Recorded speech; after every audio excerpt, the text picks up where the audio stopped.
All right, today I'm going to show you one of the simplest ways to make anyone look good on camera using nothing more than a couple of small lights. You don't need a fancy studio, you don't need expensive gear. I'm literally filming this in a plain room here in Minnesota with my beautiful niece, Alyssa. We're here for the Thanksgiving holiday, and I just want to see if I can get a beautiful professional studio shot using just what I threw in my suitcase. I'm going to make this extremely beginner friendly so you can follow along with whatever light you have.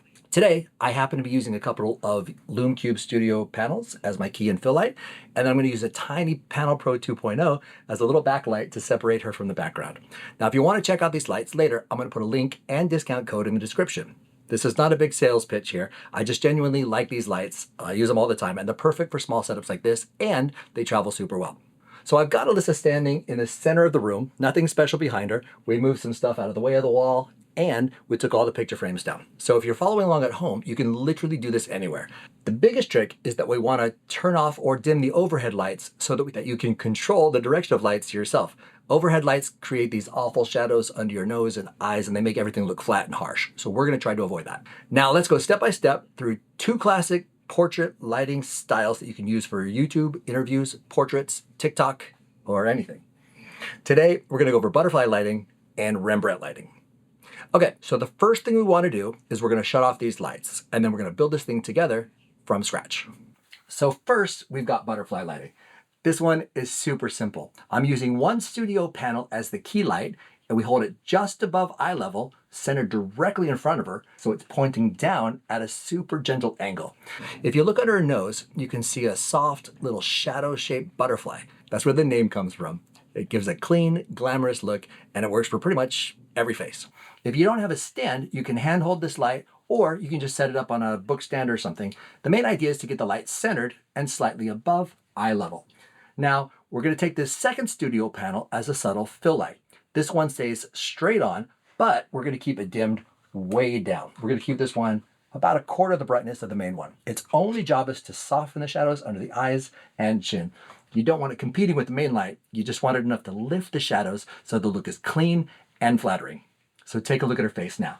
You see the soft shadows under the cheekbones, gentle fall off around the sides of her face, and nice even lighting in the eyes. This is one of the easiest lighting setups for beginners because there's almost nothing to mess up.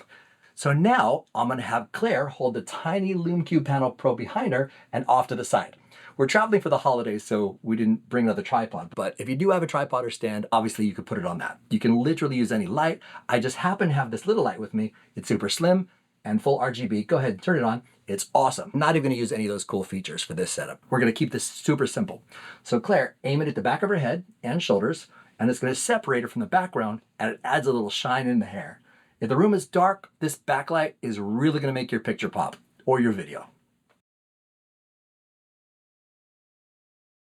So next up is Rembrandt lighting. This one creates a little triangle of light on the cheek opposite the key light.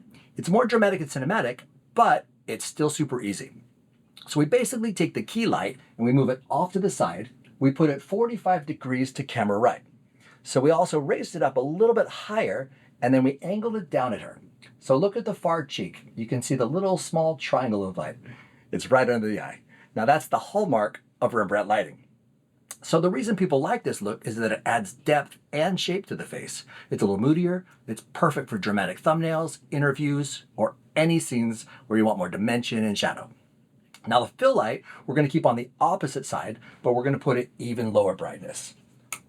So if we dim that down even more than before, its only job is to reveal the shadows, not remove them. If this is too bright, it ruins the whole effect. So the backlight, we're going to keep that the same as before. A little separation and hair light makes everything pop. So check out the setup now. The light shapes her face beautifully. It gives contour around the cheekbones, and it creates a nice shadow side. It's still beginner friendly, but it instantly looks like pro lighting. So here's a beginner tip.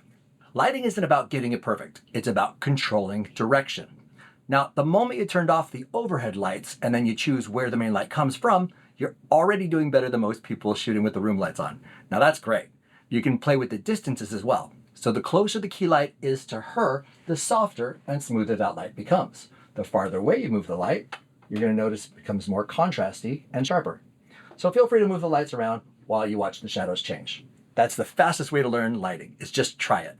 All right, so that's your crash course on 2 classic lighting styles using just a couple of small lights. We did butterfly lighting for a clean, flattering look. Then we shifted to Rembrandt lighting for something more dramatic and cinematic. Same room, same person, and same gear, just different placements of the lights. If you want to try the lights I'm using, I will put everything in the description along with my Lume Cube discount code. But if you use completely different lights, these techniques are always going to work. Now, I'm going to stop making my niece and wife do all this work modeling and helping because we have a whole day planned for the family, so we got to go.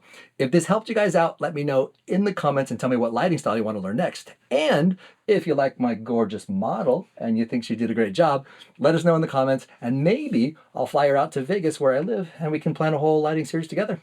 I think it'd be fun. I do too. So so make sure to subscribe because I have more tutorials, and I just did my first vlog traveling. So if I ever finish it and decide to post it, I'll put a link to it here. So thanks for watching, and maybe we will see you guys in the next one. Let's go eat.